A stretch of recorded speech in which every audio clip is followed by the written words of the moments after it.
There is a kind of cold that does not feel like weather at all. It feels like arithmetic. It comes down off the high country in the first week of October, weeks ahead of any reckoning a stockman has made. And it does not argue, and it does not bargain. And it goes through a wool coat and a canvas coat and a sheepskin under both of them, and settles into the bones of everything alive on the mountain. And it begins, quietly and without malice, to do sums. So many head, so many miles, so many hours of daylight left, and so much grass buried under so much snow, and one narrow gate at the bottom of it all, and a chain through that gate, and a padlock through the chain. The woman who had to solve that arithmetic was riding the top of the sky table at first light on the 5th day of October in the autumn of 1884, and she already knew the answer was going to cost her everything she had. Her name was Cora Ballard. She was a rangy, weather-browned woman in a faded blue prairie dress, a heavy dark braid pinned up under a flat-brimmed hat, with level gray eyes and a horseman's quiet hands, and she sat that morning on a magnificent storm-gray gelding near 16½ hands, his coat the color of a thunderhead, black-maned and black-legged, the best horse the Winter Star ever raised. His name was Chinook. Her father had named him for the warm wind that comes over the divide in the worst part of winter and eats 4 feet of snow in a night and gives a country back to the living, and there had never been a morning when the name suited him better or mattered more. Below and around her, strung out over 3 miles of high shortgrass that had been gold 2 days ago and was white now, stood 840 head of cattle, everything the Winter Star owned in the world, everything her late father had spent 19 years building out of a borrowed horse and a homestead filing, and more stubbornness than sense. They stood with their tails to the northwest and their heads down, and the frost standing in their winter hair, and they were strong and heavy and sound. Come off the best summer grass in the territory, and every one of them was standing 7,800 feet in the air, with the whole winter coming down on top of them, and no feed under the snow, and no shelter within a day's ride. That was the first half of the arithmetic. Cattle can stand more cold than most people believe, so long as they can eat and so long as they can get out of the wind. On the sky table in October, they could do neither. The second half of the arithmetic lay 11 miles south, where the rimrock broke open in one narrow slot of red stone between 2 shoulders of the mountain. Ram's Gate.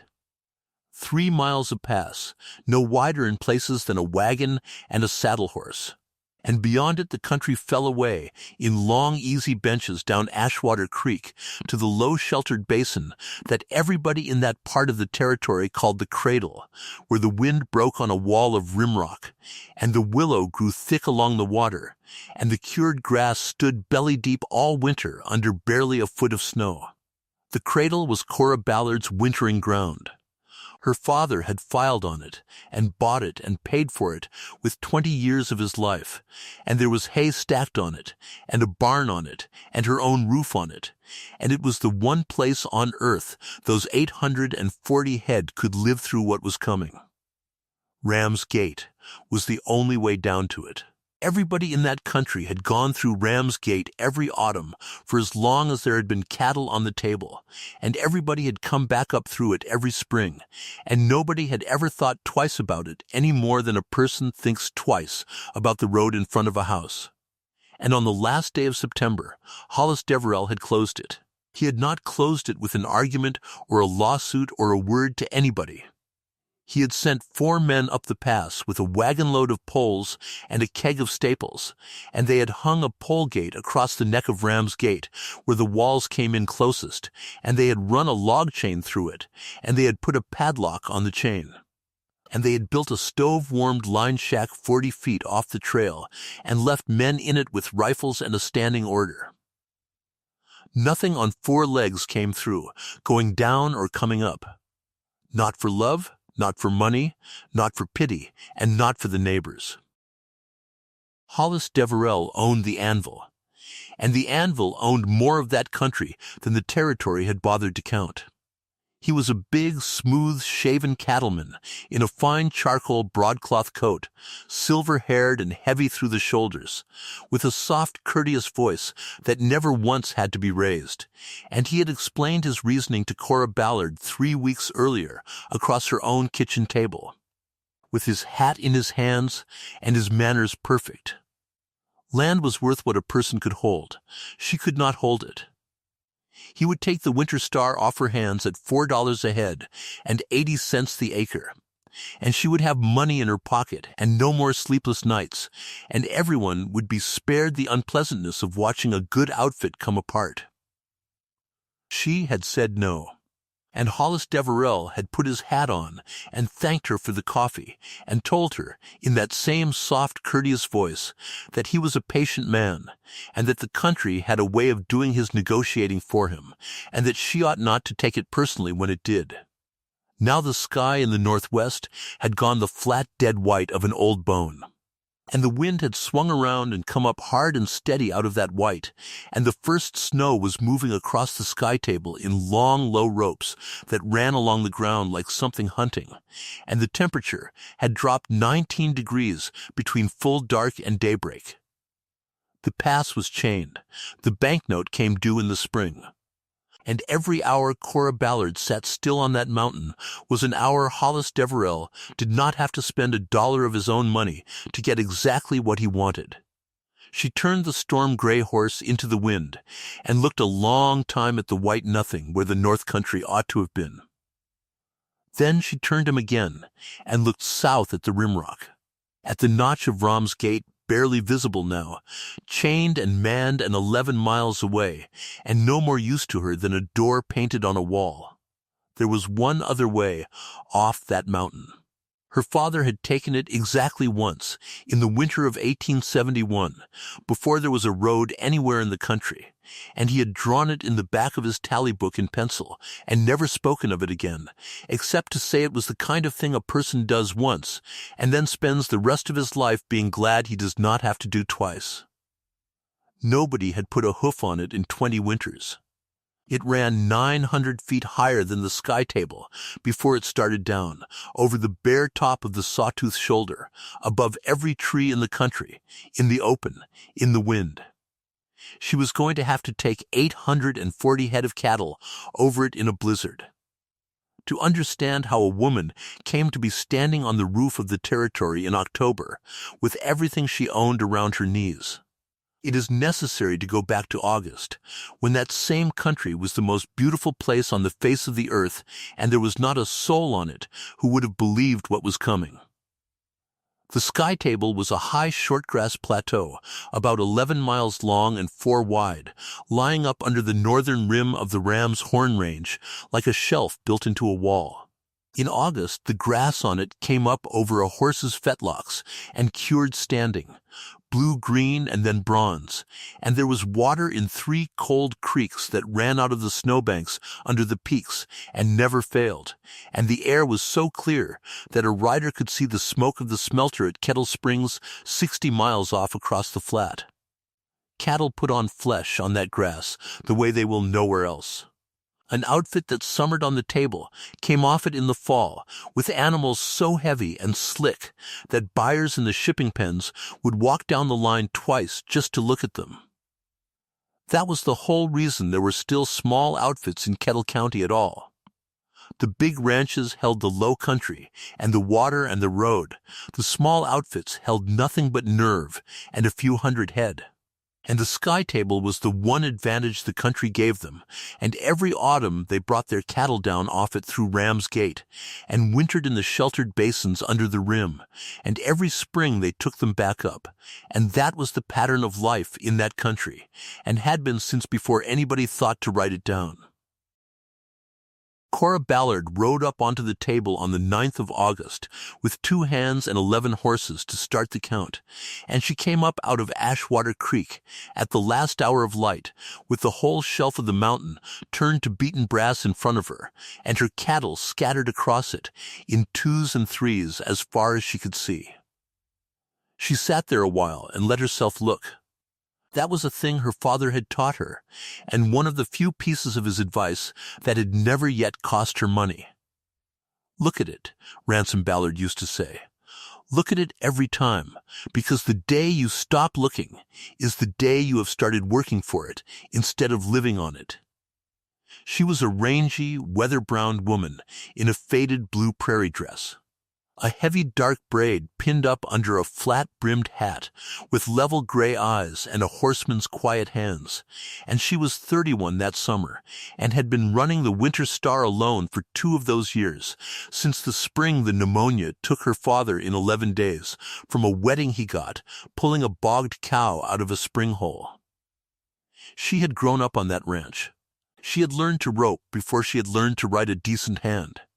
She had been the one who broke and rode the ranch's colts from the time she was tall enough to reach a stirrup without the fence. Because her father had a bad shoulder and, as he freely admitted to anybody who asked, no gift at all for it.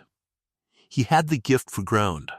He could look at a piece of country and tell you what it would carry in a dry year, and he had used that gift exactly once, spectacularly, when he came into the Ram's Horn country in 1865 with a borrowed horse and picked out the Cradle before anybody else knew what a sheltered wintering basin would someday be worth. The Winter Star's mark was a 5-pointed star with the top point drawn out long, because that was the shape her father had looked at on the night he decided to stay, standing out over the notch of Ram's Gate in a January sky. He had burned it on his first 11 head with an iron he made himself out of a wagon tire, and he had run that iron for 19 years, and Cora had run it for 2 more, and it was on the left hip of 840 head of cattle on the sky table in the summer of 1884. And it was the only thing on earth she had that a bank would lend against. The bank had lent against it. That was the shadow on that beautiful August evening, and she had not forgotten it for a single day. In the hard, dry spring after her father's death, she had signed a note at the Stockman's Bank of Kettle Springs for $4,100, secured by the Cradle deed and the stock at 10% to keep the outfit whole through a year when there had been no calf crop worth the name, and the price of beef had fallen out from under everybody in the territory. She had made 2 payments on it. The balance came due on the 1st of April, and it would be met out of the shipping money for 160 steers she meant to cut out of the herd in the spring, and there was no second plan behind that one, and she knew it, and so did every man on the board of the Stockman's Bank of Kettle Springs, one of whom held more shares in that institution than the other 6 put together. Riding out with her that August evening was the man who had put her up on her first horse. Wash Dorsey had come into the country with Ransom Ballard in 1865, chaining a compass line for a survey crew, and he had never once, in 19 years, drawn a full month's wages without arguing that it was too much. He was a bow-legged old rider, white-whiskered and slow-spoken, with rope-scarred hands and a stiff leg from a horse that fell with him 20 winters back.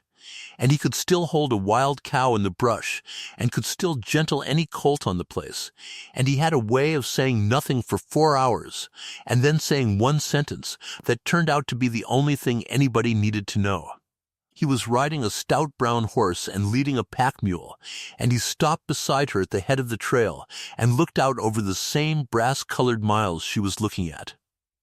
"Good summer," she said. "Too good," said Wash. She waited, but that was all he had, so they rode on and made camp at the line shack under the west rim, and in the morning they began the count.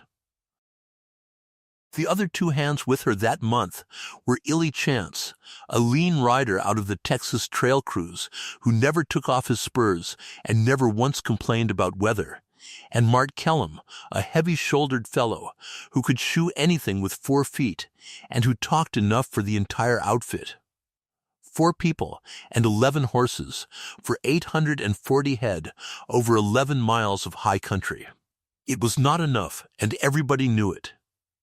It had been enough the last 2 years because the weather had allowed it to be, and there is no cheaper hand on a ranch than good weather, and no more expensive one than the other kind. For 6 weeks that August and September, they worked the table.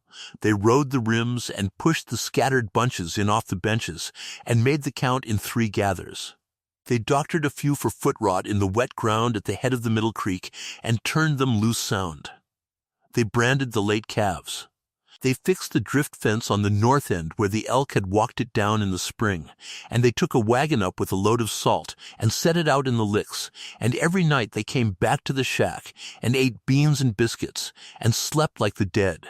And 2 or 3 nights a week Cora sat up an hour longer than the others with a flour sack of her father's old canvas-bound tally books. That she had hauled up the mountain in August, going back through 18 years of somebody else's arithmetic by lamplight, hunting for a summer that had looked like this one and had come out right, and Cora Ballard rode Chinook 4 days out of 6, because he was the only horse on the place who could work all day at that altitude and be hunting more at dark. He was a magnificent storm-gray gelding, near 16.5 hands, his coat the color of a thunderhead, black-maned and black-legged, the best horse the Winter Star ever raised, and she had backed him herself in the corral behind the barn in the Cradle in the 3rd week of a March that never got above freezing. His mother was a heavy gray mare her father bought off an army remount contractor, and his father was a thoroughbred stallion standing at Kettle Springs, and what came out of that cross was a horse with a driving horse's chest and a running horse's legs, and something in his head that was better than either. He did not shy. He did not sulk. He would walk into water, into brush, into a wind that laid his mane flat along his neck, and he would look at a thing that frightened every other horse in the string, and then look at Cora as if to ask whether she required anything further of him about it. Her father had watched her ride the gray colt down the lane on the first day he ever wore a saddle out of the corral, and he had leaned on the fence and laughed until he had to hold his ribs. And then he had said the thing about the name. Call him Chinook, because when this country has done everything it knows how to do to you, that is what comes over the divide and gives it all back. She had thought it was a joke about the horse's color. It was 2 years and 1 storm later before she understood he had been telling her, in the only way he knew how, what to do when the worst finally came.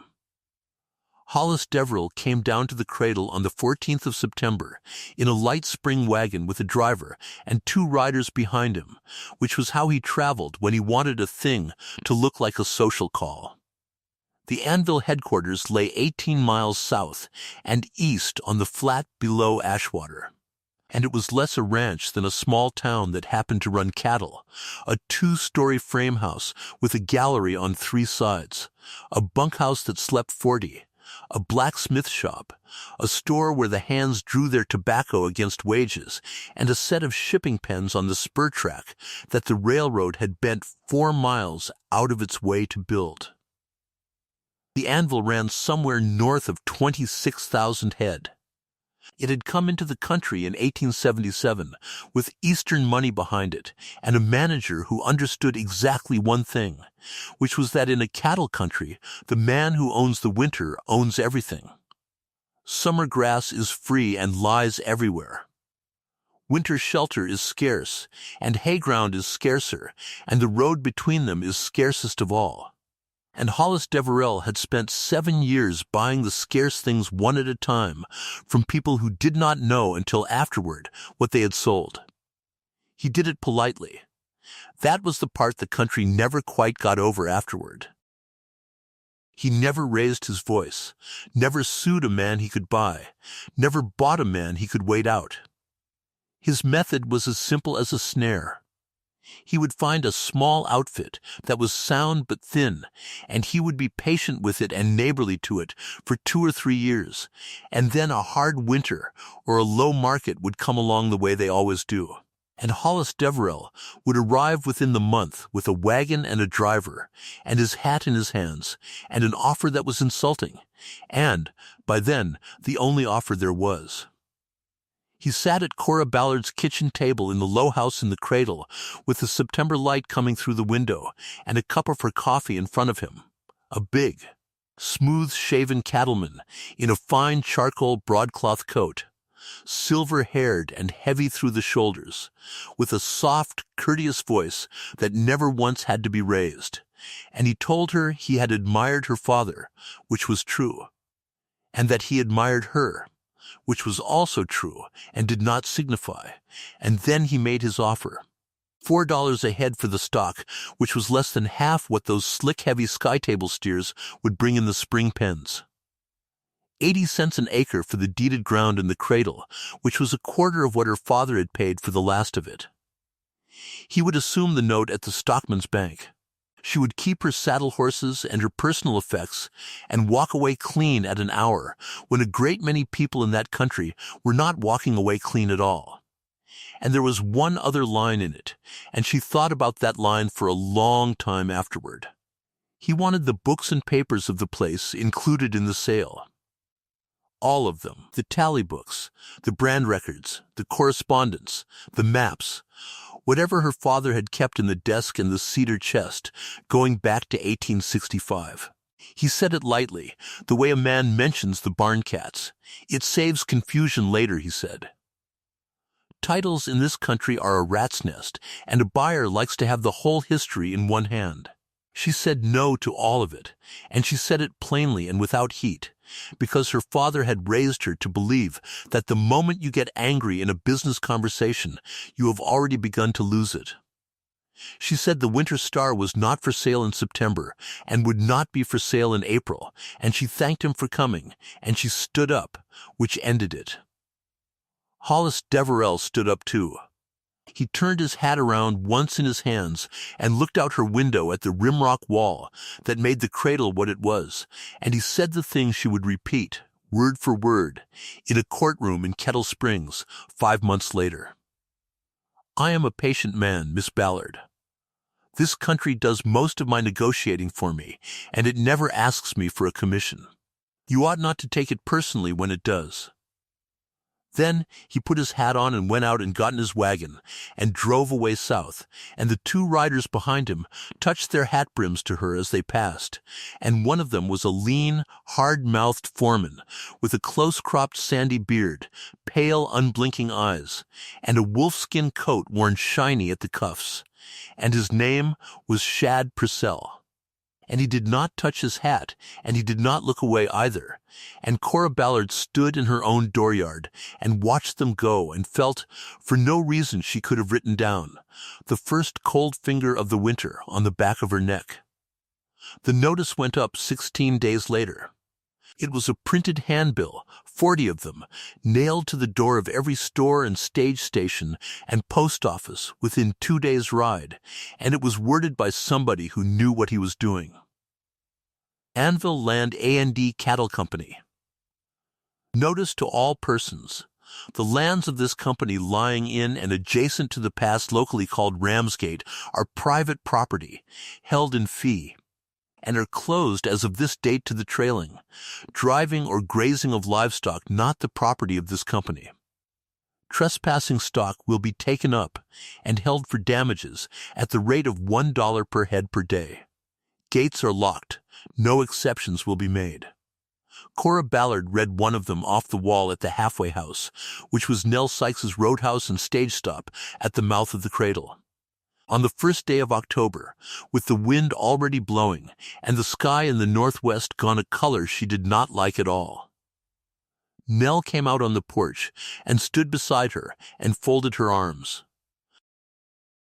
Nell Sykes was a wide, quick, gray-headed woman with flour on her sleeves who had run that roadhouse for 11 years and heard every piece of news in the county twice before it happened. "Sten Nyquist sold this morning," Nell said. 310 head to the anvil buyer at $3 and a quarter, delivered on the table where they stand. He signed it on this porch at 7 o'clock.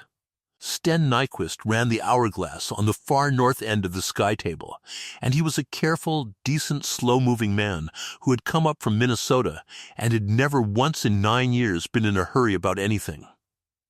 He had done the arithmetic in about 4 minutes, which was 3 minutes and 30 seconds faster than the average, and he had understood it perfectly.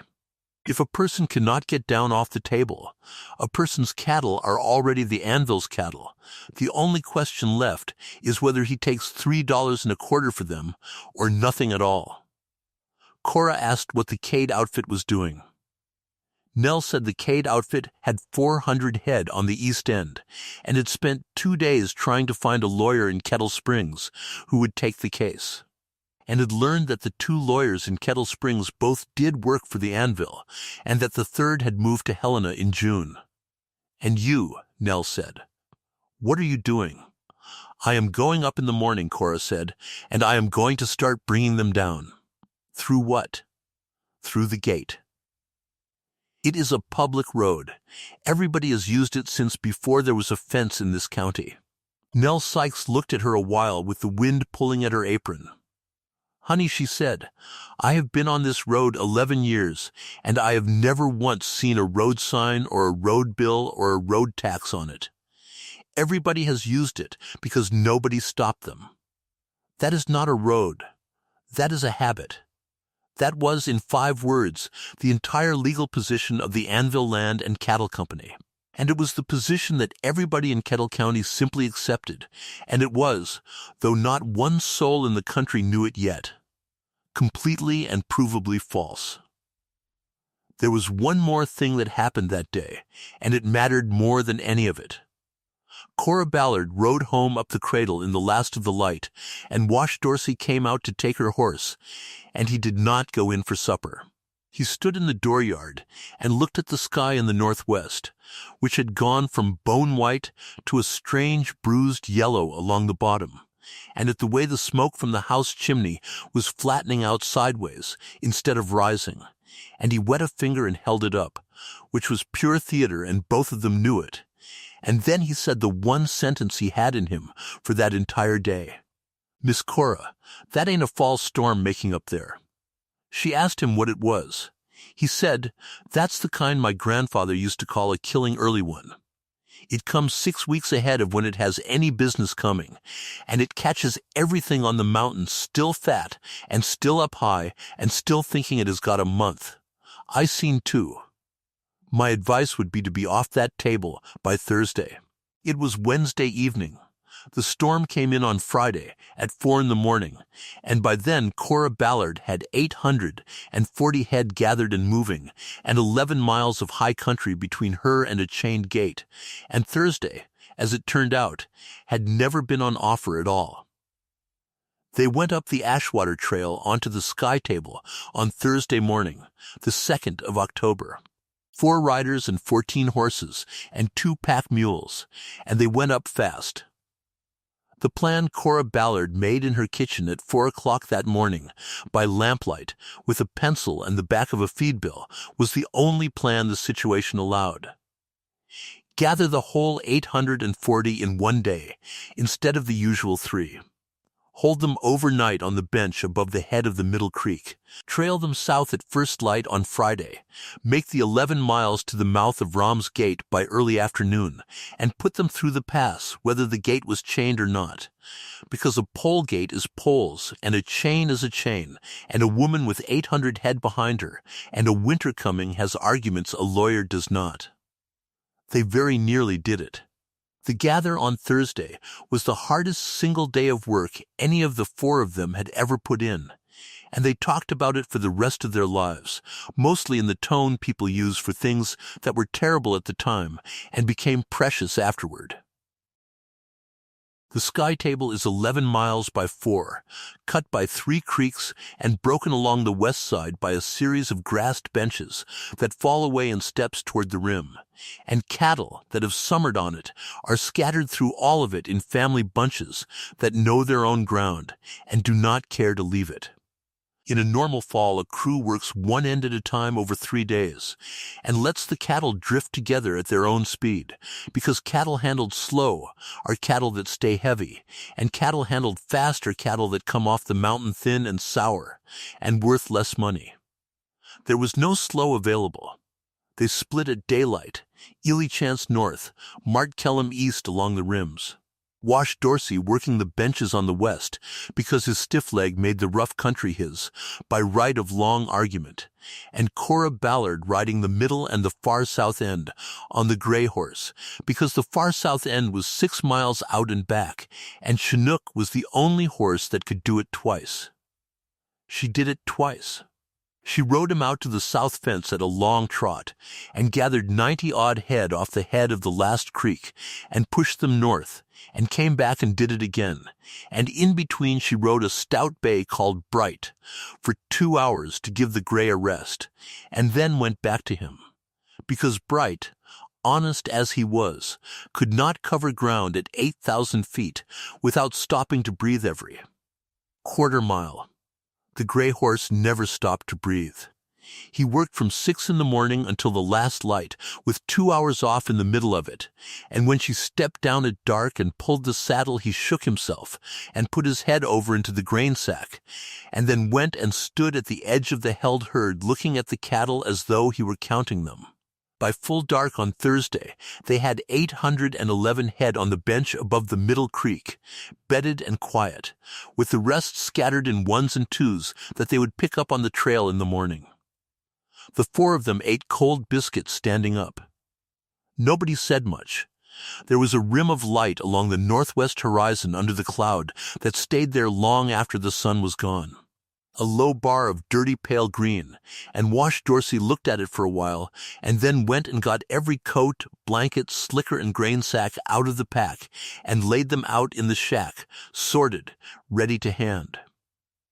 "Miss Cora," he said, "whatever we are going to do, we want to be doing it before noon." The storm came at 4 o'clock on Friday morning. It did not build. That was the thing everyone in that country said about it afterward, from Kettle Springs to the Musselshell. It did not build, and it did not warn twice.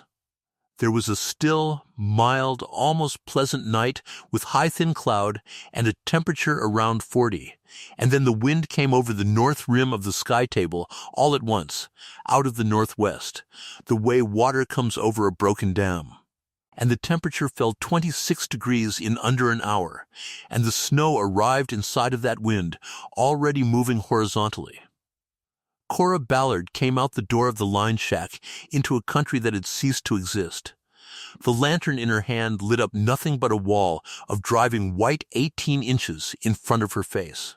The wind was a steady physical shove that she had to lean into to stand up in, and it made a sound she had never heard before.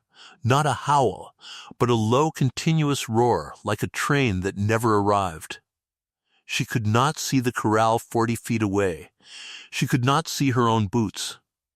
Behind her, Wash Dorsey said, in a voice that was almost cheerful, "Well, there it is. They saved the herd that morning by doing one thing right, and it was Wash who thought of it. Cattle in a storm do not stand and take it.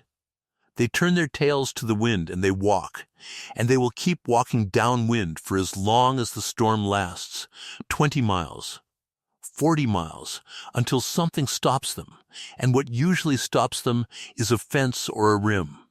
The herd bedded on the bench above the middle creek had the entire width of the sky table downwind of them, and then, at the end of it, the south rim rock, and if they had been allowed to drift for 3 hours, they would have been strung out in a dozen bunches over 11 miles of blind country, and there would have been no gathering them again that side of the thaw. So the 4 of them got on horses in the dark, in a wind that made a saddle blanket into a sail and a rope into a whip, and they got around 800 head by feel and by sound and by the reflected light of a lantern held high, and they turned them. Not into the storm. Nobody turns cattle into a storm. They bent the drift. They kept pressure on the downwind side and let the herd walk, and they steered that slow blind walking mass a point and then 2 points, and then 3 points off the wind, south and a little east, which was where they wanted to go anyway, and in that manner they trailed 800 head 11 miles across the sky table in the worst hours of a blizzard by giving the storm most of what it wanted and quietly stealing back the rest. It took 9 hours to make 11 miles. By the middle of the day, the snow on the level was 11 inches, and the drifts in the swales were 4 feet, and the cattle were breaking through and lunging and blowing, and every hand on that mountain had ice in his eyebrows and his beard. And Mart Kellum had lost the feeling in 3 fingers of his rope hand and had not mentioned it.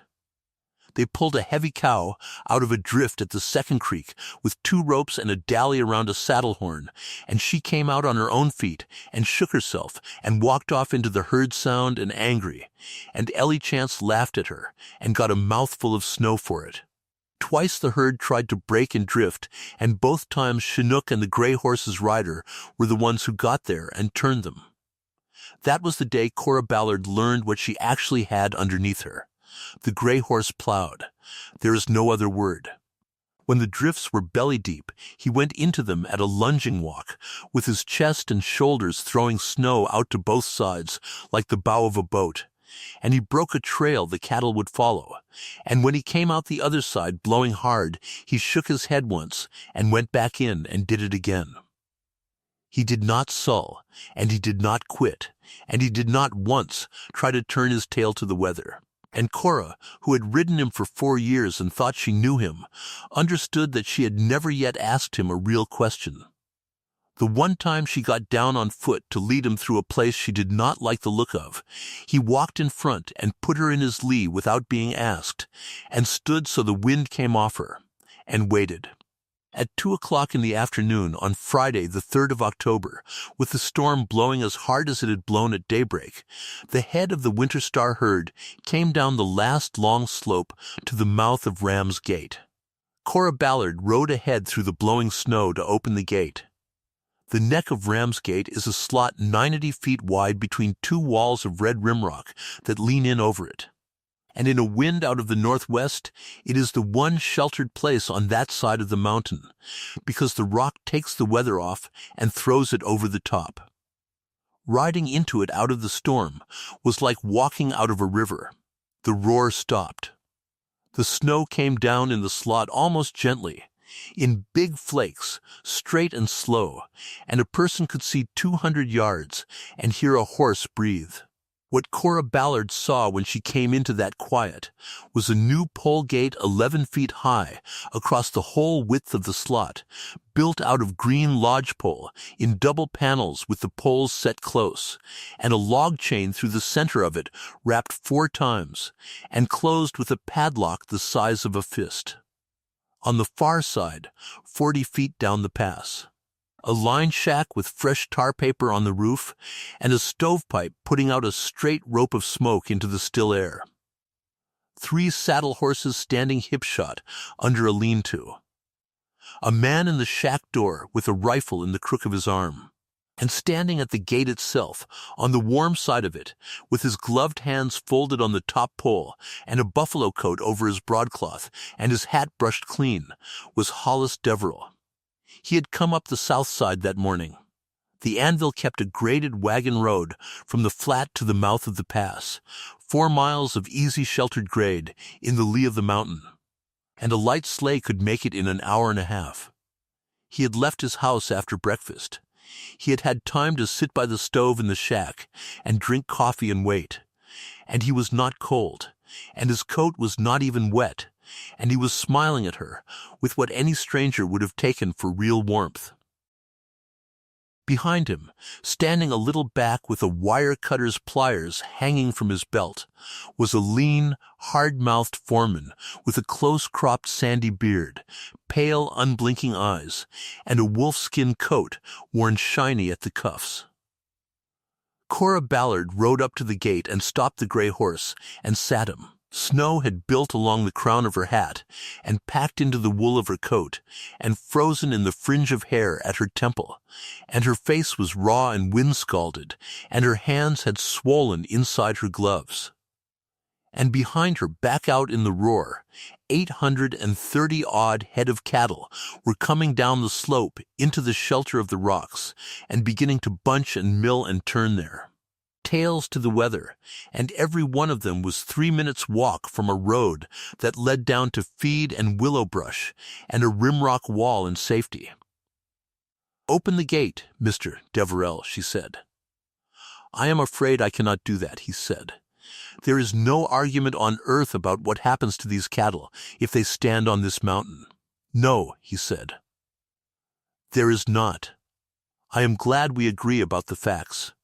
It has been my experience that most trouble between people comes from disagreeing about facts, and we do not have that trouble, you and I.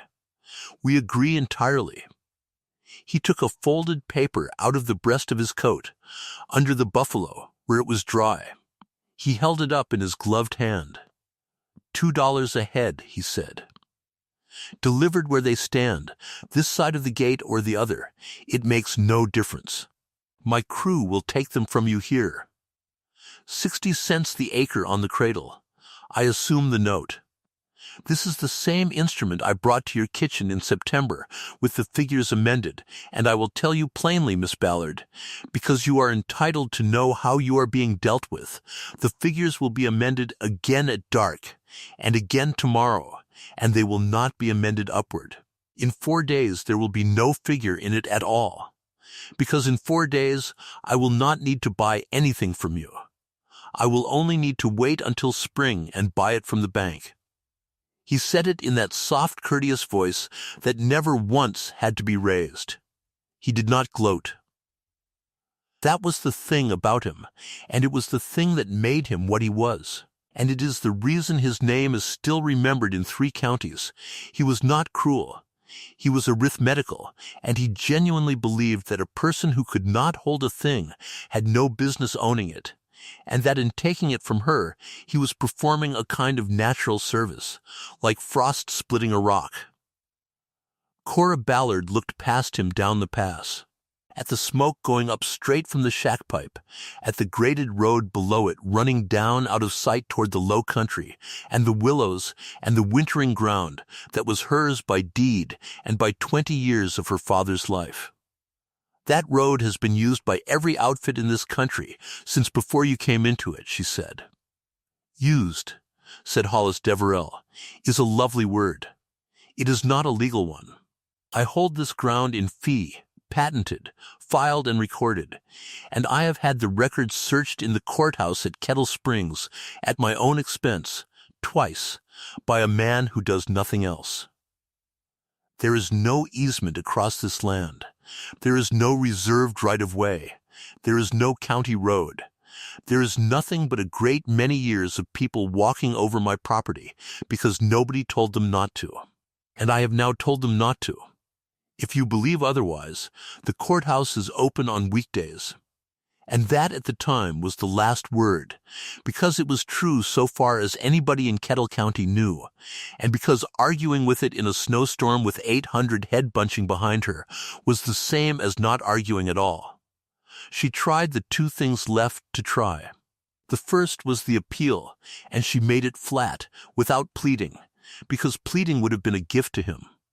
She said there were 4 people and 830 head on the wrong side of his gate, and that if he opened it for 6 hours, he could close it again forever afterward, and she would not lift a hand against him about it, and that she would sign a paper waiving any claim to the road for herself and her heirs in perpetuity in exchange for 6 hours. He said no. He said it kindly. He said, Miss Ballard, 6 hours is precisely what I am selling, and you have just told me what it is worth to you, which is everything. And I would be a poor businessman to give away the only thing I have that you want. The second thing she tried was the chain. She stepped down off the gray horse and walked up to the gate and took hold of the padlock with her swollen hands and looked at it.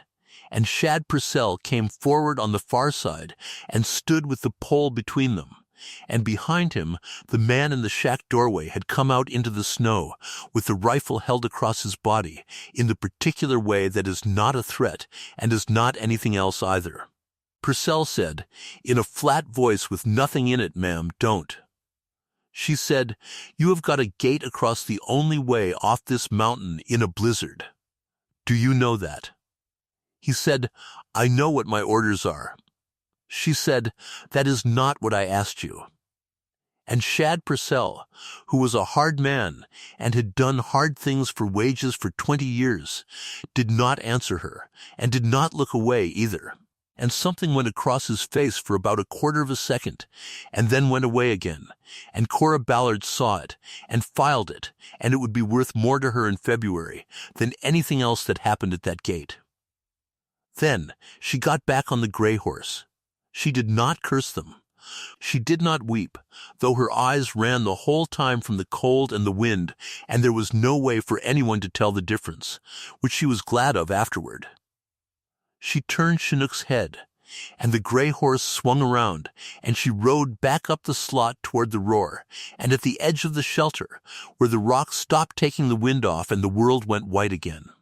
She stopped and turned in the saddle and looked back one time at Hollis Deverell, standing in the falling snow with his gloved hands on the top pole of his gate, and she said the only thing she said to him that day that was not business. "My father surveyed this country," she said. "Before your money got here, you want to be careful what you lock." He did not understand it. He could not have.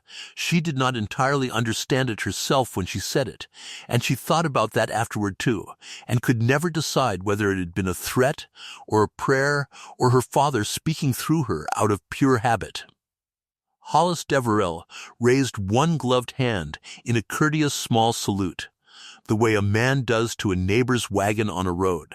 Then Cora Ballard rode back into the storm, and behind her in the shelter of the rimrock, 838 head of cattle had to be turned out of the one warm, still place on the mountain and pushed back up 11 miles of blowing white country into the teeth of the worst weather any of them had ever stood in. Turning them cost the crew 4 hours and the last of the daylight, and it was the hardest thing Cora Ballard ever made herself do, and she was to say later that she could have stood the whole rest of it, the mountain and the cold and the fear, if she had not first had to do that. They put the herd in the elbow that night.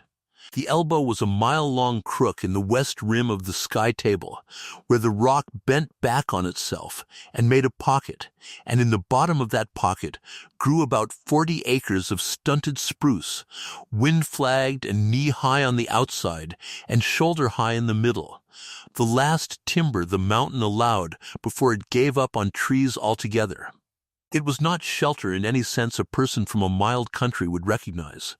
It was a place where the wind came through at 30 instead of 60, and where the snow was 3 feet deep instead of 11 inches, and where a cow could stand out of the direct blast and dig with her nose and find last year's grass under the crust, and it was the only such place on the sky table. And Cora Ballard had chosen it while she was still riding out of Ram's Gate, because there was nothing else on the mountain to choose. It took the 4 of them from dark until 9:30 to get the herd in and settled. Then they made a camp under the north side of a rock ledge with a wagon sheet stretched from the ledge to the snow and staked, and a fire of dead spruce that had to be started 3 times, and they got Mart Kellum's boots off and looked at his hand and his feet, and the hand was the worse of the 2-3 fingers white to the second joint. Wash Dorsey put that hand inside his own shirt against his own belly and held it there for 40 minutes, which is the oldest treatment there is and is still very nearly the best one. And Mart Kellum said things about the situation, at length, that improved everybody's spirits considerably. They had, in the packs, about 140 pounds of oats, a side of bacon, 2 sacks of flour, coffee, a can of lard, 11 pounds of dried apples, and 4 extra saddle blankets. They had 14 horses and 2 mules, of which perhaps 9 head were fit to work hard the next day. They had 838 cattle in a spruce pocket, and no feed for them but what was under the snow, and the snow was rising. Nobody slept much. Toward 2 in the morning the wind slacked off, the way it does in the middle of a big storm, and for about an hour there was a strange ringing silence, and they could hear the cattle down in the spruce, the shifting and the low sounds. 800 animals breathing in one place, and Cora Ballard lay in her blankets with her hat over her face and listened to it and understood exactly how much of her life was making that sound. At 4, the wind came back harder than before. They held their council at first light on Saturday the 4th of October, sitting on their heels around a fire that had to be fed constantly with green spruce and gave more smoke than warmth. Cora Ballard laid it out honestly, which was the only way she knew how to do anything, and she laid out all 4 choices, including the 2 she had already discarded. Because Wash Dorsey had taught her when she was small that a person who presents one option is not asking for counsel, he is asking for applause. The first choice was to stay in the elbow and wait for the storm to blow itself out. Wash Dorsey said what everyone was thinking. An early storm like this one usually breaks in 2 or 3 days and is followed by a warm spell that opens the country up again. Usually, if it broke Monday and the sun came out, they could hold the herd in the spruce on very little, and then, when the crust softened, take them somewhere. The trouble was the word usually, and the other trouble was that even if the storm broke, the gate would still be chained, and Hollis Deverell had made it perfectly clear that he was not selling 6 hours at any price. Waiting was not a plan. Waiting was hoping, with 838 head as the stake. The second choice was the gate itself. Ellie Chance had been thinking about the gate all night, and he said so. 4 of them, in the dark, with an axe and a lariat on the top pole and a good horse, the gate would come down in 90 seconds. The trouble with that was not the gate, and everybody knew it. The trouble was that after the gate came down, 838 head had to go through a slot 90 feet wide, single file at the pinch, past a shack with armed men in it, and a telephone of horsefelsh that could have the whole Anvil crew there by daylight, and it would take 4 hours, and at the end of it every animal wearing the Winter Star brand would be legally on Anvil ground as trespassing stock, subject to being taken up and held for damages at $1 a head a day. And Cora Ballard would be in the Kettle Springs jail on a charge of destroying a fence and driving stock upon enclosed land, and Hollis Deverell would have the entire outfit and the moral high ground and a sworn complaint, and it would cost him nothing but the price of a padlock. You cannot beat that man by doing the thing he has written down that he expects you to do, Cora said. He has been 3 moves ahead of us since September. He has been ahead of this whole county for 7 years.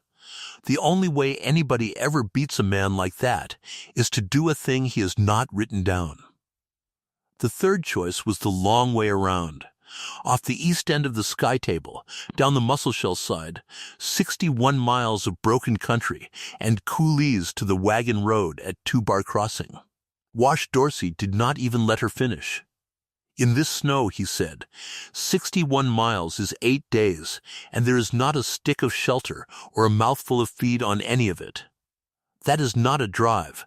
That is a funeral procession that starts before anybody has died, which left the fourth thing, and Cora Ballard had been carrying it around in her chest since the moment she turned away from Hollis Deverell's gate, and she said it out loud into the smoke and the wind. The ladder. There was a silence of maybe 4 seconds, and then Mart Kellum laughed, once, before he understood she was not joking, and then stopped. Here is what the ladder was.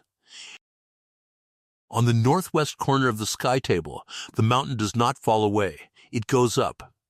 A long, bare ramp of scoured rock and grass, called the Sawtooth Shoulder, that climbs 900 feet above the level of the table and runs southwest along the spine of the range for 6 miles above every tree in the country, and then bends south and then comes down. It comes down first over 3 miles of rolling bench, called the Hogback, and then it enters a break in the rimrock so steep and so narrow that the old sheep outfits had named it the Chimney, and the chimney drops 1,800 feet in 1.5 miles of switchbacks, and the bottom of the chimney lets out into the head of the Cradle, 4 miles above Cora Ballard's own barn. 31 miles, total from the elbow to the barn, 20 of it above timberline, exposed, on the top of the mountain, in the open, in the wind. Nobody had driven stock over it since 1871. Ransom Ballard had. In the last week of November of that year, with a bunch of 60 head and 2 hired hands and no road anywhere in the country. He had been caught high by a storm out of the same quarter, and had taken the shoulder and the hogback and the chimney, and he had come down into the cradle on the 4th day with 58 head, and every hand and horse alive, and he had gone into the house and slept for 19 hours, and, so far as his family and his hired hands ever knew, he had not spoken of it again for the rest of his life, except that he had written it down. Cora Ballard got up from the fire and went to the pack under the wagon sheet and took out the flour sack she had hauled up onto the sky table in August, when she was still trying to make a banknote come out right by studying 18 years of somebody else's arithmetic, and she carried it back to the fire and shook out onto her knees 6 water-stained, canvas-bound tally books with the years penciled on their spines in her father's hand. She picked out the one marked 1871. Ransom Ballard's tally book for 1871 was a canvas-bound pocket ledger, 4 inches by 7, swollen with damp and dried again a dozen times, the cover worn through at one corner to the boards. The front 3/4 of it was what such books always are: dates, counts, weights, the price of salt, an entry in April that read simply, hard month, and nothing else.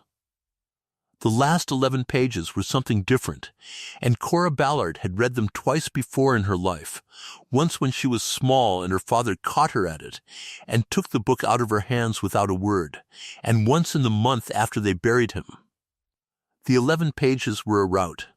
They were in pencil, printed rather than written, in the flat block capitals of a man who intended to be able to read his own hand at some distant future date under bad conditions, and they were laid out in the plainest way imaginable. Distances in chains and in paces, compass bearings taken off a pocket compass, corrected, and, over, in the margins. Small penciled squares with a number beside each one. Stonemen, her father had called them. Cairns, he had built 22 of them on the top of that mountain in the last week of November 1871, while he was driving 60 head over it, which is to say he had built them one at a time, in a blizzard, with his hands, out of whatever rock the wind had scoured bare. Because he had understood on the first mile that the one thing that would beat him up there was not the cold and was not the snow, but the simple fact that in a whiteout a person cannot walk in a straight line and does not know that he is not doing it. The notes read like this, and Cora Ballard read them out loud to the 3 of them over the spruce fire while the snow came sideways across the top of the wagon sheet.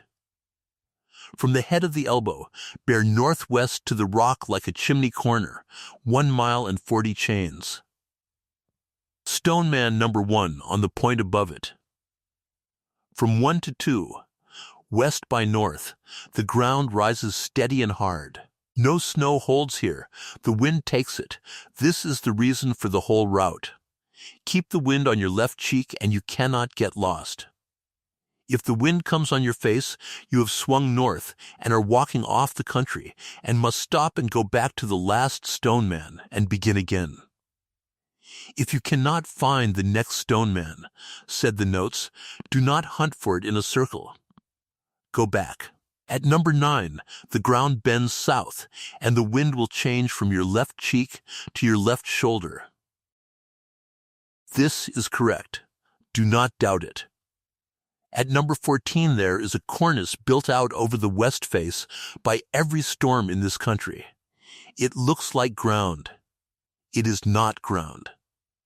Hold 200 paces east of the Stonemen here and lose the time. Between 17 and 18 is a swale the sheep outfits call the bowl, 40 chains across, and it fills. There is no way around it. Go into it at the north end where the wind scours, and come out at the low corner, and break trail on foot if the horses will not, and do not stop in the middle of it for any reason whatsoever. At 22, you're at the head of the chimney. Sit down and look at it a long time before you start down, and do not start down after 2 in the afternoon. And on the last page of all, under the 22nd square, in the same block capitals, one line that was not an instruction, the mountain gives you all summer and asks for it back in one night. Pay it and go on. Cora Ballard closed the book and sat with her hand flat on the cover. Ellie Chance said quietly, "How many head did he take over?" 60, and we have got 838. Yes, nobody said anything for a while. Then Wash Dorsey leaned forward and spat into the fire and said the sentence that decided it, and he said it in the tone of a man reading a price off a feed bill. 60 head can't break trail, he said. 800 can. They all turned and looked at him. That is the whole of it, said Wash. Ransom had 60 head and 3 horses, and every foot of that trail had to be broke by a horse's chest and nothing else, and when he stopped to build a rock pile, the trail behind him blew shut in 10 minutes. We got 838 head of heavy cattle. You get the gray horse and 2 more out front breaking, and the leaders behind them. And after the first 100 head has walked through it, that trail is a road. That trail is packed, and it will hold.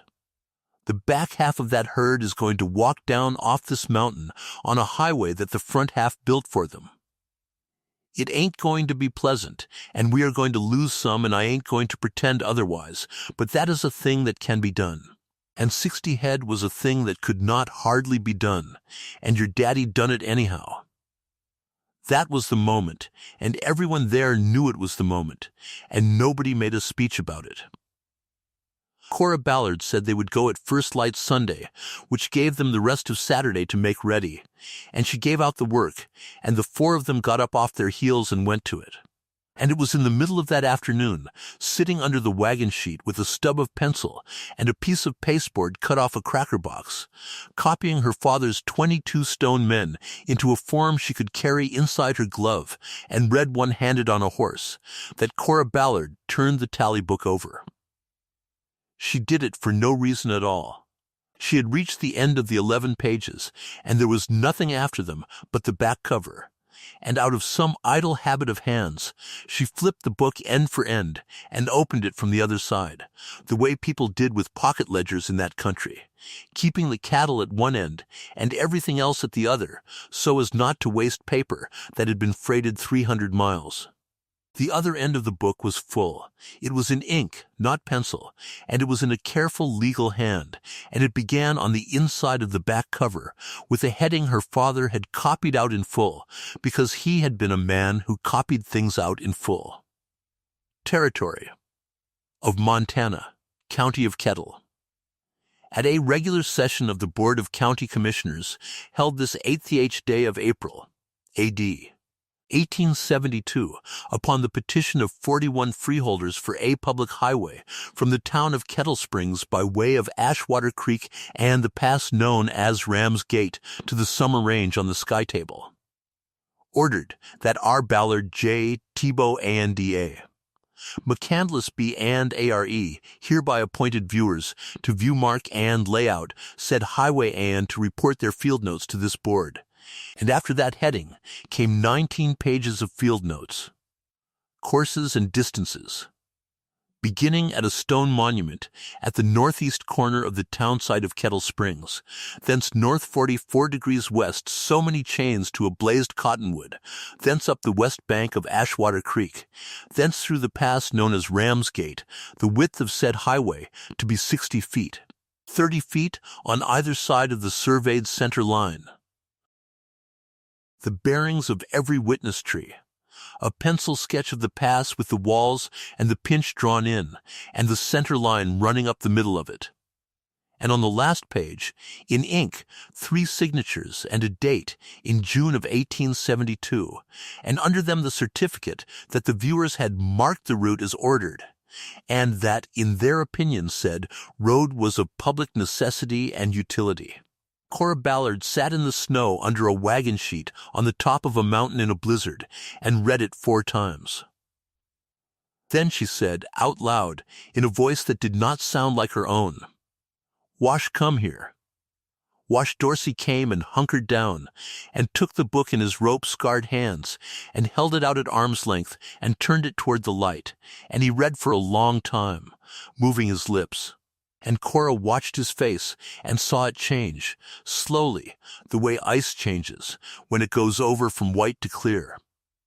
Then the old man said, "I carried the chain." He put one thumb on the page. "I carried the chain for that survey," he said. June of '72. Me and a fellow named Absalom Little that died at Deadwood. 3 weeks. Ransom and Tebow and McCandless walked it, and I dragged the chain up that pass, and we drove a cedar stake every 400 feet. And I ate more dust that June than I ever ate in my life, and I have not thought of it one time in 12 years. Cora Ballard took the book back and held it against her chest inside her coat and looked out at the white roaring nothing where the mountain had been. "There is no county road," Hollis Deverell had told her at the gate, in that soft, courteous voice, with his gloved hands folded on the top pole. "I have had the records searched in the courthouse at Kettle Springs, at my own expense. Twice, she said. "Wash Dorsey said, ma'am." "He had it searched twice," Cora said. "A man does not pay to have a thing searched twice when the first search tells him what he wants to hear." And then she said the rest of it, fitting it together out loud, piece by piece, the way a person fits a bridle in the dark. He knew.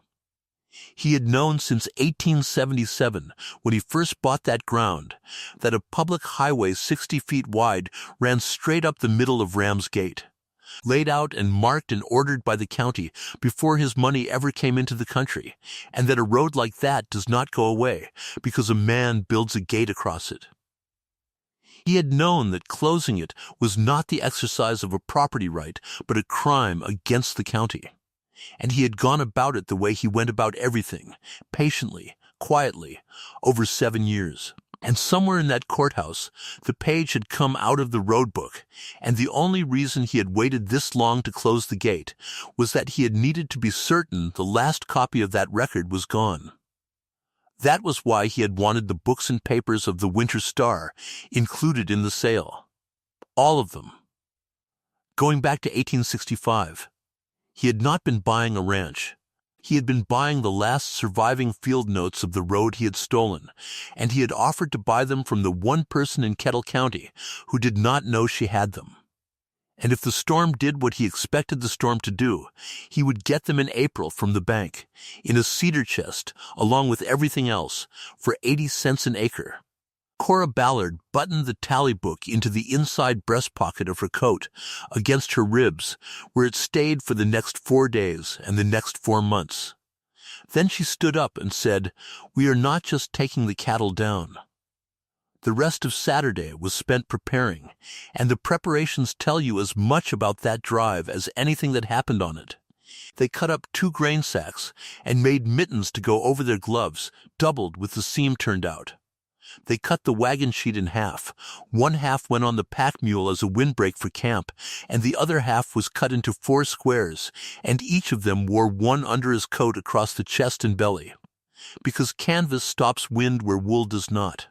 Wash Dorsey took the 4 extra saddle blankets and cut and rigged 4 hoods for the horses, brow to nose, with holes worked for the eyes, and the horses hated them for an hour and were grateful for them for 3 days. They filled every pocket and pouch with oats.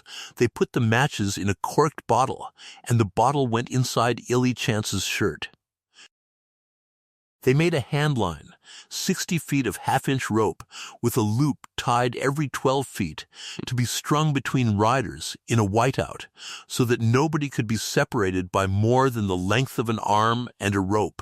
And it was Cora Ballard's idea, and it is the reason that 4 people who went up onto the top of that mountain were 4 people who came down off it. And they picked the lead. His name was Deacon, and he was a big brindle steer, coming 1,600 pounds of him, with a horn spread of 4 feet and a disposition like a church deacon on a warm afternoon, and he had followed Chinook since the spring he was a calf, for the entirely unromantic reason that Cora Ballard had spent that spring feeding a handful of oats off her palm to whatever came up to her stirrup, and Deacon had come up more often than anything else on the place.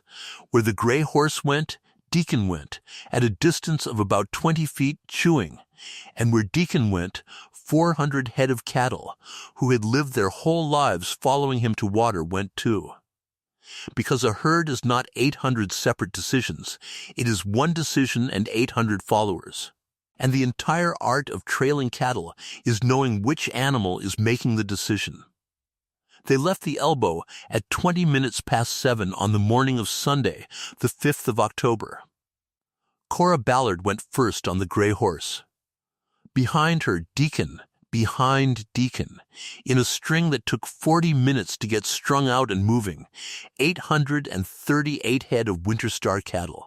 And behind and beside them, Ellie Chance riding the upwind flank and Mart Kellum the downwind, and at the back, with the mules and the loose horses and a coiled rope and the patience of a stone, Wash Dorsey riding the drag.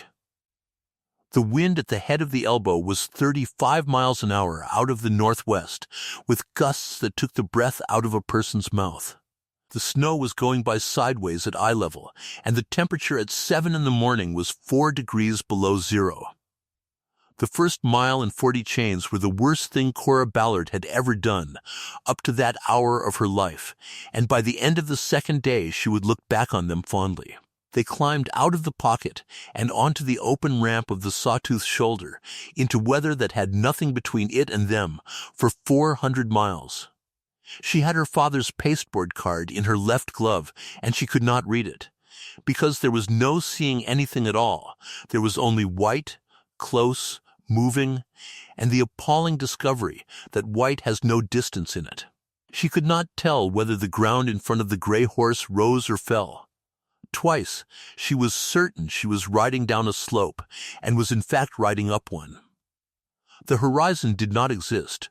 Her own hands on the reins looked like something at the bottom of a bucket of milk.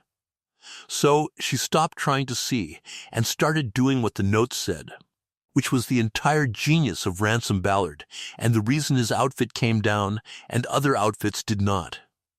Keep the wind on your left cheek.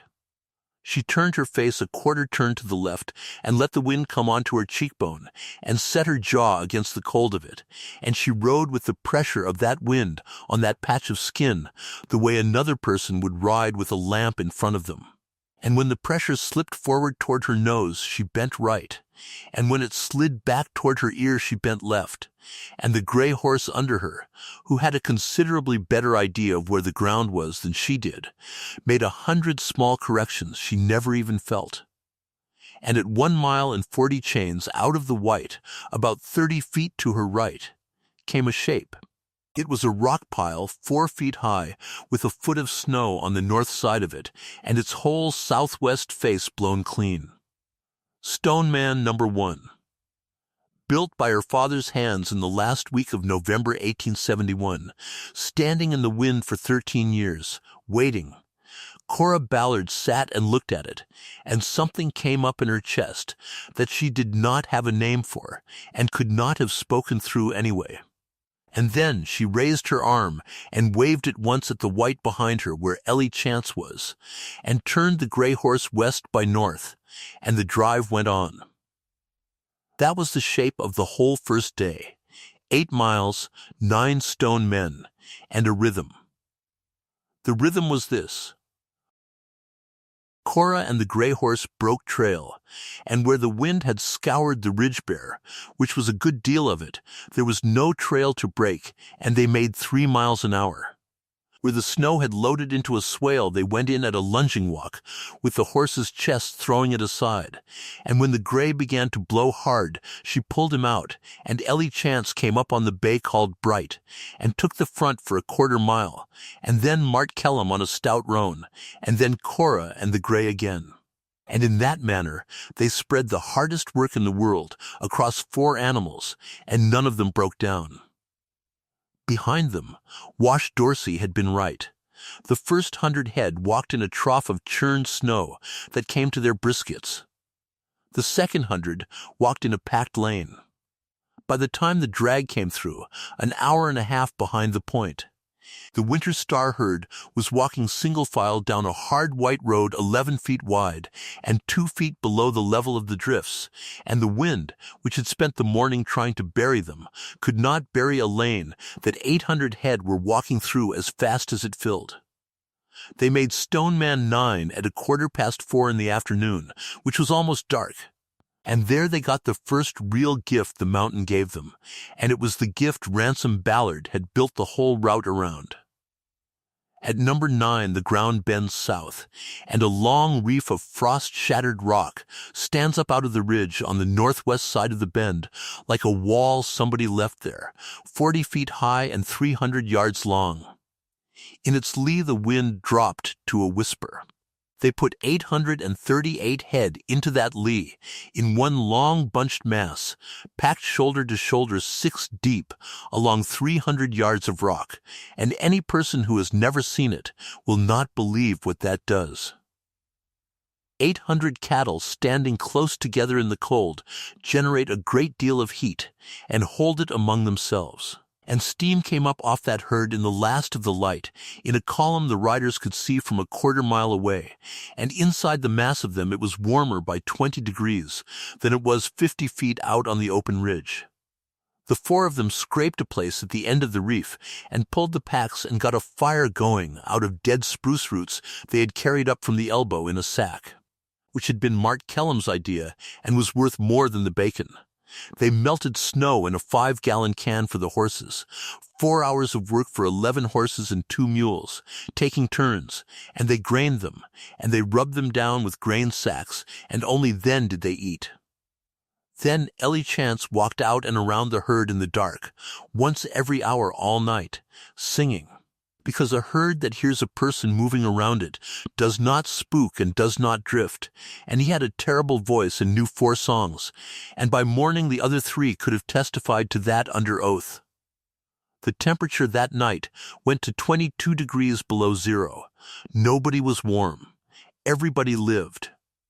And in the morning, when the light came up gray and the wind was still blowing, 838 head stood up out of the snow along that rock reef and shook themselves off like so many dogs coming out of a creek. And Cora Ballard, counting the steam of them in the dawn with her father's book buttoned against her ribs, allowed herself for the first time to believe it might be possible.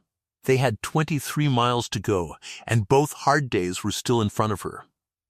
Monday, the 6th of October, was the day the mountain asked for the summer back. The wind had backed a point in the night and come up harder, and it brought with it the fine, dry snow that is worse than any other kind, ground to flour by the ridges. That finds the gap at a person's collar and the seam of a glove, and packs itself into the lock of a rifle and the ear of a horse. Visibility at daylight was under 40 feet. The temperature climbed to 16 below by noon, which felt, and everyone said so, positively balmy. They got the herd off the rock reef and strung out and moving by 7:30, and for the first 4 miles it went the way Sunday had gone. Stoneman 10 out of the white at 1,100 paces, and 11 at 900, and 12 and 13. Cora Ballard rode the point with the wind on her left shoulder, exactly as the notes said it would be after the bend at number 9, and she stopped doubting it about the middle of the morning and simply obeyed it, which was, she thought later, the closest thing to a conversation she ever had with her father after he died. They lost the use of 1 horse that morning. The stout bay called Bright had broken more trail on Sunday than anything but the gray, and by 10 o'clock he had nothing left in him, and was going in a kind of stumbling shuffle with his head down. Wash Dorsey pulled the saddle off him, rubbed him out, put a hood on him, and turned him loose into the middle of the herd, where 800 head were making a walking furnace and a packed road. And Bright fell in behind a heavy cow, and walked the rest of that mountain like a passenger, and came down off it in better shape than any horse in the string. Then they came to number 14.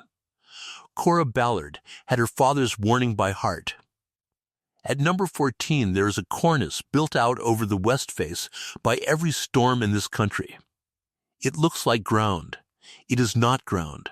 Hold 200 paces east of the stonemen here and lose the time. The trouble was that at number 14 there was also no wind on her left shoulder, because the ridge widens there and the weather comes at it from two directions and quarrels with itself, and for about a quarter of a mile a person on that ground in a whiteout has no reference of any kind whatsoever. Cora counted paces. She counted them out loud, into her scarf, and when she got to 200 she turned the gray horse east and rode until she felt the ground begin to fall away under her, and turned back and rode south again and counted, and lost the count, and started over. And Deacon, 20 feet behind her, chewing, with 400 head behind him, kept easing west. He was not being stupid. He was doing the only intelligent thing a steer can do, which is to travel where the walking is easiest, and the walking was easiest to the west, because the west was where the wind had polished the snow into a smooth, firm-looking pavement, and that pavement was the top of a cornice, hanging out over 700 feet of nothing. She saw the leaders swinging, and she put the gray horse over to head them, and Chinook stopped. He did not shy or spook or throw his head. He simply stopped, all 4 feet, the way a horse stops when he has come up against a fence in the dark, and when she asked him again with her legs, he swung his hindquarters away and would not go. And Cora Ballard, who had ridden that horse for 4 years and had never once been refused by him, understood in about half a second that she was sitting on the only creature within 9 miles who knew where the ground ended. She got down. She led him east 20 paces, and he came at once, willingly. She took the lariat off her saddle and shook out a loop and threw it flat along the snow to the west of where he had refused, and dragged it back, and it came back light. She went 4 steps west of the horse, tapping ahead with a stirrup she had unbuckled, and on the 5th step the whole world made a sound like a barn door closing in a cellar. The cornice went out from under about 90 feet of that ridge in one piece, a slab 40 feet wide and 8 feet thick, and it dropped down the west face of the Sawtooth Shoulder into the white with a low grinding boom that they felt in the soles of their boots. And then there was nothing at all where the smooth, firm pavement had been, but a clean blue-white edge and the wind coming up over it. Deacon and the leaders were 40 feet from that edge and coming. What happened next took 11 minutes, and Cora Ballard could never afterward describe it in order. She was on the gray horse without knowing how she had got there. She went down the line of the point at a run through belly-deep snow with her hat gone, and she got in front of Deacon and put the gray horse's shoulder into him and shoved him bodily east. And Deacon, who weighed 1,600 pounds and outweighed the horse by 400, gave because he had been giving to that horse his whole life. And behind Deacon, 400 head turned east, and the turn ran down the herd like water going down a ditch. And Ellie Chance came up out of the white, on the downwind side, yelling and swinging a doubled rope, and Wash Dorsey brought the drag around wide. And the whole herd bent east 200 paces and walked past the place where the mountain had opened its mouth, and not one head went over. They found Stoneman 1540 minutes later. Cora Ballard went past it without stopping. She did not trust herself to stop. The bowl was worse. The bowl was simply worse, and there was nothing clever in it, and no near miss, and no moment of grace. There was only 40 chains of ground that had to be crossed, and 5 hours of the hardest labor any of them ever did. Between 17 and 18, her father had written, is a swale the sheep outfits call the bowl, 40 chains across, and it fills. It had filled. Half a mile of shallow basin lying square across the route, loaded by 2 days of northwest wind, and the snow in the bottom of it was over a horse's back. They went in at the north end where the scour was, as the notes said. and they got 200 head across in the first hour. And then the lane went soft, and the leaders stalled and stood, and the herd behind them began to stack up and mill. And once cattle in deep snow stop moving, they are extraordinarily hard to start. So the people got off and walked. Cora Ballard broke trail on foot across the bowl for 2 hours and 40 minutes, wallowing to her waist and sometimes to her chest, leading Chinook by the reins, and the gray horse came behind her and widened what she made, and Deacon came behind him. And the herd came behind Deacon, and Ellie Chance and Mart Kellum leapfrogged ahead of her by turns to spell her, and Wash Dorsey stayed at the back and kept the pressure on, and never once let the tail of that herd stand still. Long enough to think about it. They pulled 11 head out of soft spots with ropes, and every one of them got up and shook off and went on. Cora lost the feeling in both feet at some point and did not notice until that night. The wind blew across the top of the bowl and poured snow down into it the entire time, filling in behind them as fast as 800 head could pack it. And in the 4th hour, at the low corner, they nearly lost the whole back third of the herd. The tail end came out of the bowl into a place where the ground fell away east into a long sheltered draw, and the wind was on their tails, and a heavy cow in the drag turned downwind into that draw, and about 130 head turned with her, and they were gone into the white in under 2 minutes. Wash Dorsey and Ella Chance went after them and got around 90 of them in a running fight at the head of the draw and shoved them back up into the lane.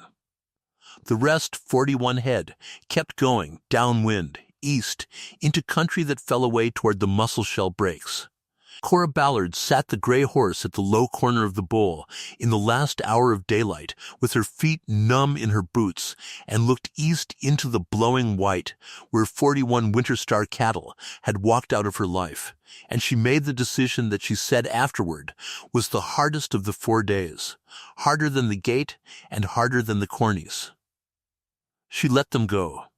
2 riders following 41 head downwind into broken country at dusk in a blizzard would have been 2 riders lost, and the 797 head still in the lane would have stood and stopped and stiffened, and the mountain would have taken the whole outfit in exchange for the piece of it she was trying to save. She knew it while she was deciding it. It did not help. They made camp that night 3/4 of a mile past Stoneman 19, in the open, with no reef and no rock and no lee of any kind. They bunched the herd in a mass and put the packs and the horses on the downwind side of them and lay in their blankets in the trough the cattle had packed, and the wind came over the top of 800 backs and over the top of them, and the steam of the herd blew away flat into the dark. Mart Kellum's hand had gone bad enough by then that Wash Dorsey worked on it for an hour by feel in the dark and then tied it, and Mart never once complained about it and never once stopped talking about everything else. Cora Ballard lay awake and did the sums that would not stop. 19 stone men behind. 3 ahead. The Chimney tomorrow, and do not start down after 2 in the afternoon. The mountain gives you all summer and asks for it back in 1 night, her father had written. Pay it and go on. She had paid 41 head. She went on. On Tuesday morning the wind came down to about 20, and the snow stopped falling, and began instead to be picked up off the ground and carried, which is a different thing, and in some ways a worse one, because ground drift runs at the height of a rider's knee in a solid white river, while overhead the sky opens and shows blue. Cora Ballard came up out of her blankets at first light into a world where she could see the peaks 15 miles off, standing white and pink in the sun, and could not see her own horse's feet. They got the herd up and strung out, and made Stoneman 20 by 9:30, and 21 by noon, and the ground under them had begun to tilt. Gently at first, and then not gently, and they were on the hogback and going down, and for the first time in 3 days there was something in front of them besides more mountain. At about 11 o'clock, between the two stone men, Wash Dorsey stopped and sat his horse crosswise to the line of march and looked at the snow. "Miss Cora," he said. Cut into the drift, half filled and softened at the edges but perfectly plain, was the track of 6 shod horses coming up from the south.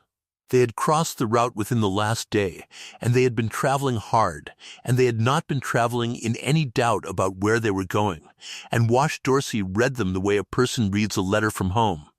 And he said there were 6 horses, and 5 of them carried men, and 1 was packed, and they had come up out of the head of the chimney, which meant they had come up from the Cradle side, which meant they had come from the anvil. Illy Chance said, in a tone that had no surprise in it, he sent them around to head us off at the top. That was exactly what had happened. On Sunday afternoon, a rider watching the elbow had brought the anvil the news that the Winter Star herd had gone northwest along the Sawtooth Shoulder. And Hollis Deverell, who was not a fool and who had had that country surveyed for him twice, had spent about 2 minutes with a map and then sent for his foreman. "Take 5 men and sit on the head of the chimney," he said. "She cannot come down anywhere else. Turn her back." Shad Purcell had left at 4 o'clock Monday morning and gone up the chimney into the storm. And by dark Monday he had been on top of the hogback in a whiteout at 22 below, with no shelter, no wood above the timber, no herd to break the wind, and no herd to make heat, and the great difference between 6 men on a mountain and 800 cattle on a mountain had been explained to him in full. They found them at 10 minutes past 1 in the afternoon, a mile short of Stoneman 22, in the lee of a low rock outcrop that was the only thing on that whole bench standing higher than a saddle. 4 of the horses were up and standing tied and hooded with saddle blankets, which told Cora Ballard something about Shad Purcell before she ever got close enough to speak to him. The men were in a row on the ground in the lee of the rock, with every blanket and slicker they owned over the top of them, packed together like spoons, which was the right thing to do, and had kept them alive through the night, and 2 of them could not stand up, and 1 of them was talking a good deal about a stove. Illy Chance reined up and said, flatly, "Ma'am, those are the men off that gate." "Yes," said Cora Ballard. "Nobody would ever know," said Illy Chance, "not to be hard about it. But nobody on this earth would ever know." "I would know," said Cora Ballard, and she stepped down off the gray horse. What they did then was the single most effective thing that could have been done, and it cost them 90 minutes. They brought the herd up and around and bunched 797 head of cattle in a solid mass on the windward side of that rock, 40 feet out, and inside of 10 minutes the wind at the rock had dropped to nothing, and the air had steam in it. They got a fire going out of the last of the spruce roots. They melted snow and made coffee so strong that Mart Kellum said afterward it had a grain in it like a piece of oak. They got the 2 who could not stand into blankets between 2 of their own horses and worked on their hands and feet the slow, careful way, with body heat and not with fire, which is the difference between a man who keeps his fingers and a man who does not. Shad Purcell sat with a tin cup in both hands and watched Cora Ballard doing it. A lean, hard-mouthed foreman with a close-cropped sandy beard, pale unblinking eyes, and a wolfskin coat worn shiny at the cuffs, and after a long while he said, "You know what I was sent up here to do. I know exactly what you were sent up here to do," she said. "And you come anyhow. You would have done the same," she said, because she wanted the conversation over. And Shad Purcell said, "No, ma'am, I would not have. And that is a thing I am going to have to sit with." He said one other thing that afternoon, and he said it looking into the cup and not at her, and 4 months later he said it again under oath in a courtroom with his hat on his knee. He told me the storm would do his arithmetic for him. Purcell said. Those were his words. He said it in the office, with the map on the table and me standing there, and he said it the way a man says a thing about the weather. They reached Stone Man 22 at 20 minutes to 3 in the afternoon. "Sit down and look at it a long time before you start down," her father had written, "and do not start down after 2 in the afternoon."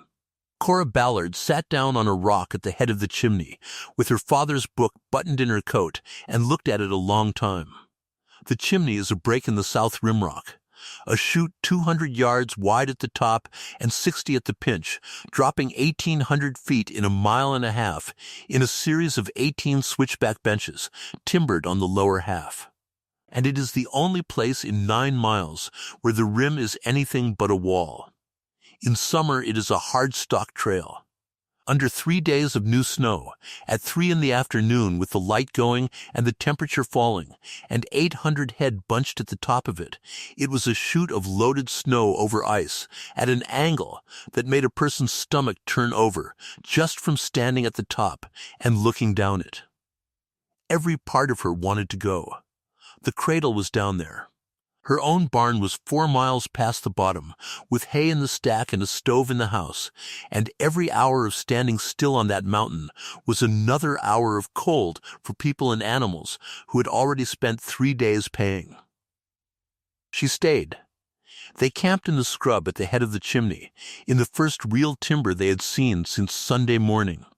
With wood enough for a fire a person could stand in front of and turn around, and they fed the last of the oats, and 11 men and 1 woman slept in a row like cordwood, Winter Star and Anvil together, and nobody remarked on it, because everybody was too tired. They started down at 7 o'clock on the morning of Wednesday, the 8th of October, in clear cold light, with the wind finally off them. It took 9 hours. They took it in bunches of 100, cut off and held at the top by 2 riders, and let down 1 bench at a time. Because 800 head going into a chute together is a thing nobody in the world can stop once it starts. Ellie Chance and 2 of the Anvil men went ahead with axes and cut spruce and laid boughs across the 2 worst pitches, at the 4th bench and at the 9th. Where the trail crossed bare ice under a foot of powder, and the cattle walked over green spruce instead of glass. At every switchback corner, a rider sat and held the outside so that the bunch turned instead of running out, and at the 4th bench, where the corner is tightest and the drop is directly below it, that rider was Cora Ballard on the storm gray gelding, and she sat that corner for 6 hours and turned 800 head around it, 100 at a time, and when a bunch came down too fast and stacked and started to push, the gray horse walked into the middle of it and stood, 16.5 hands of thunderhead-colored horse standing crosswise in a chute of moving cattle, and the push stopped against him and turned. At noon they came down into real timber, and the wind quit entirely, and there was the smell of spruce, and 10 minutes later, unmistakable and impossible, and immediately recognized by every person there, the smell of wood smoke from a stovepipe somewhere below. At 10 minutes to 5 in the afternoon on the 8th of October, the point of the Winter Star herd walked out of the bottom of the chimney into the head of the cradle, and stopped, and stood. Below them the basin ran away south for 6 miles under the rimrock wall, and there was snow on it, but there was 8 inches of snow on it and not 4 feet. And the willows stood up along the water in dark rows, with the tops showing, and out on the flats the cured grass came up through the crust in acres, and there was no wind in that basin at all, and the low sun was coming in level and gold under the cloud along the whole length of the rimrock, and turning it the color of a new penny. Deacon put his head down and started to eat, and did not look up again for some while. Cora Ballard sat the gray horse at the mouth of the chimney and watched 797 head of cattle come down out of the timber pasture and spread out onto her own wintering ground in the last hour of daylight. And she did not say anything.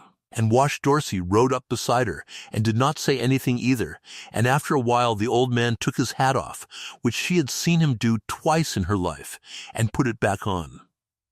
They counted in the corrals on Thursday and Friday. 789 head down from the chimney, sound and heavy, 8 having drifted out of the drag on the hogback in the ground blizzard on Tuesday morning. Every horse and mule accounted for. Every person on that mountain, Winter Star and Anvil both, walked off it on his own feet, and Mart Kellum kept his hand and never afterward had any feeling in the 2 smallest fingers of it, and considered it a bargain. On the 11th of October, the wind swung around into the southwest and came over the divide warm, at 51 degrees, and blew for 30 hours, and took 2 feet of snow off the Cradle, and opened the low country from the rimrock to the Musselshell.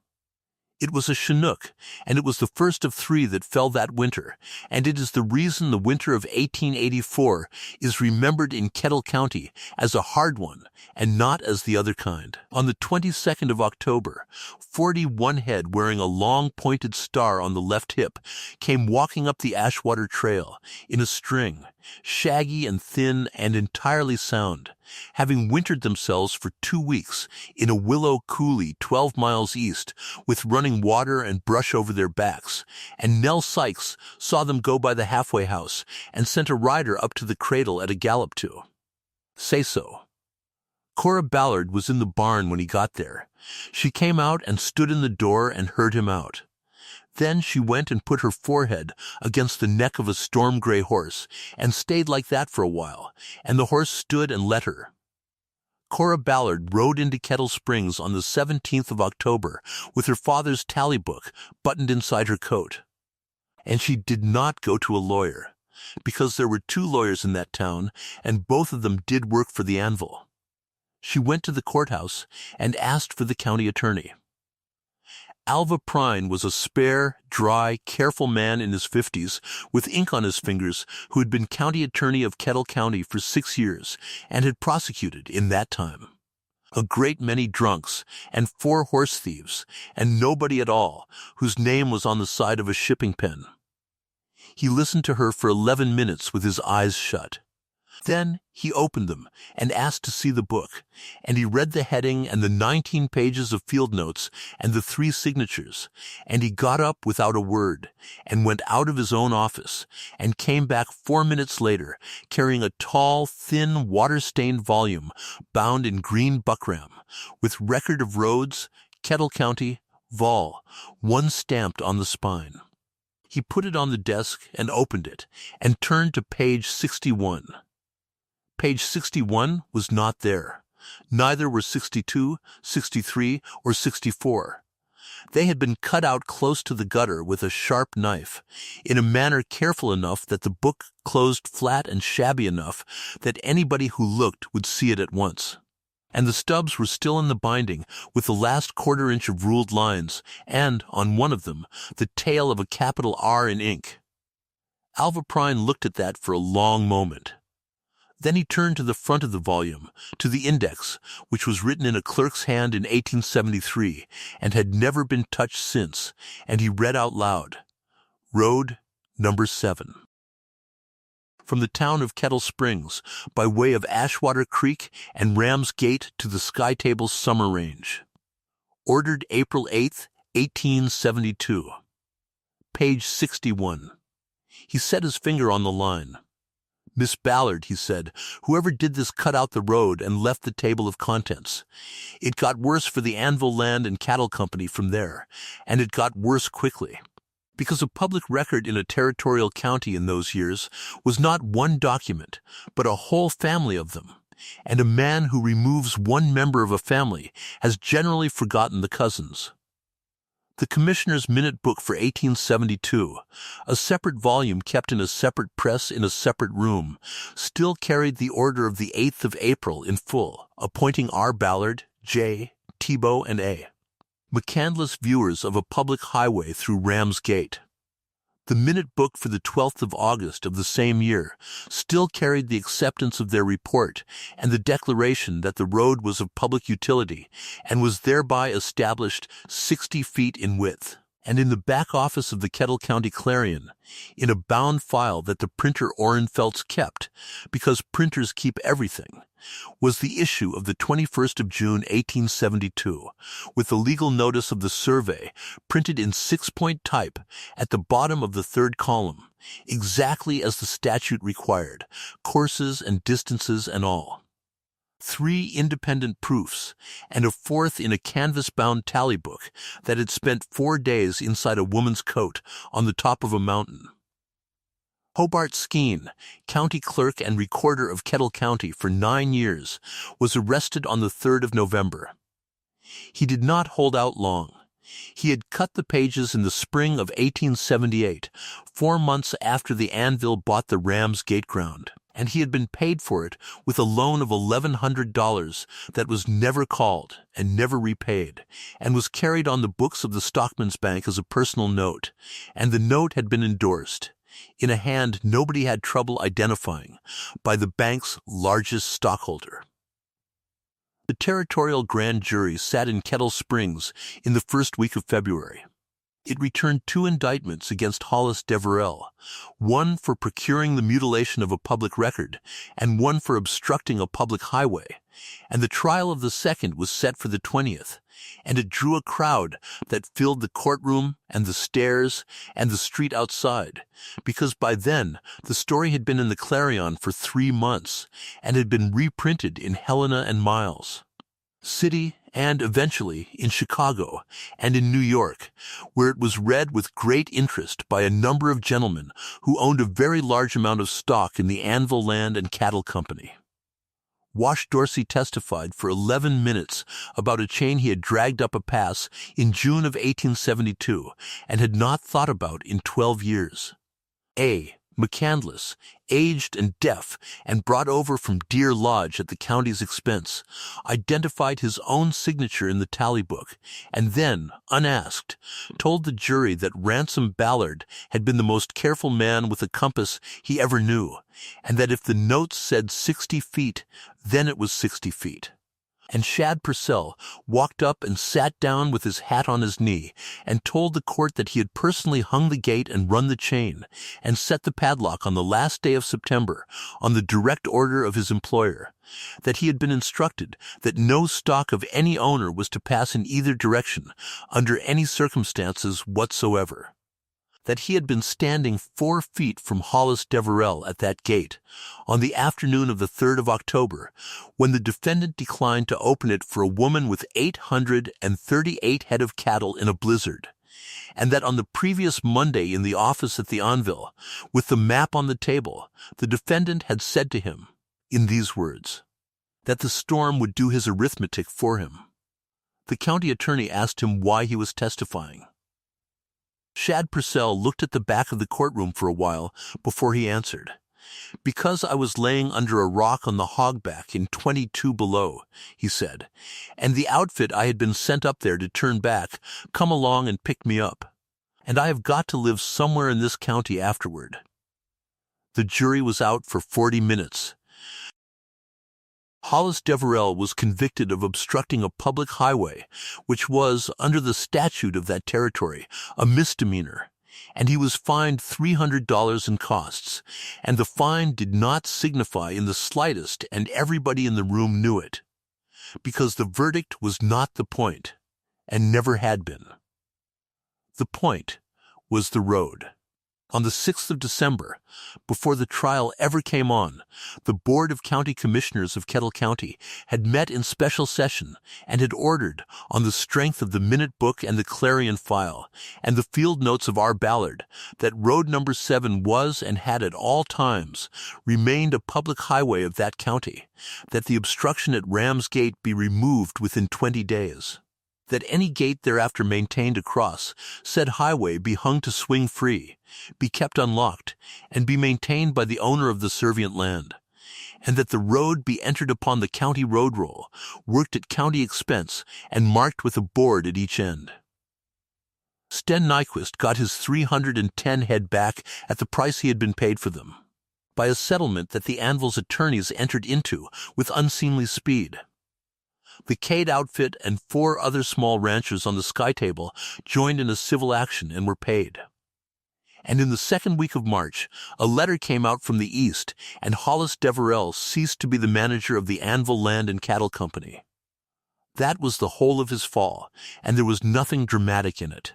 The money that had put him into that country took him out of it the moment he became a liability in print, which is what always happens, and which he of all people should have expected.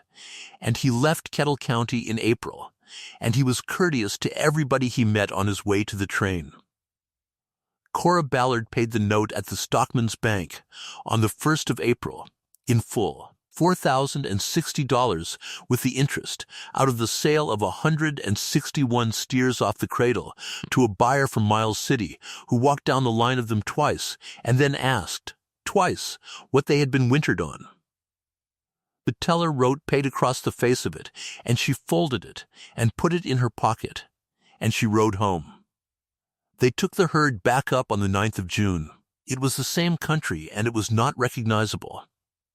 The ashwater ran full and loud with snow water, and the wild roses were out along it, and the whole basin was green to the rimrock, and 831 head under a long pointed star strung out for a mile and a half up the trail, with Deacon in the lead 20 feet behind a gray horse, chewing.